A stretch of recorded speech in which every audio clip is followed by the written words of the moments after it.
Snacks बहुत मजेदार है। साइबेरिया में हम ये स्नैक्स चेरी के भी बनाते हैं। क्या तुम्हारे पेरेंट्स तुमसे मिलने आ रहे हैं? नहीं, मेरा कमरा वैसे बहुत छोटा है।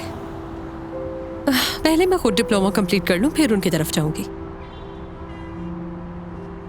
कसीनिया, ये तो बताओ कि हम टैक्सी में क्यों जा रहे हैं? तुम मार्क से कह देती, वो हमें रेस्टोरेंट ले जाता।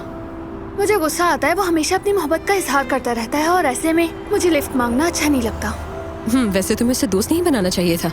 वो बेस्ट है, इंटेलिजेंट है, हम्बल है और हैंडसम भी, और तुमसे प्यार करता है। मुझे मालूम है, लेकिन मैंने सोचा है कि मैं सिर्फ और सिर्फ लव मैरिज करूंगी।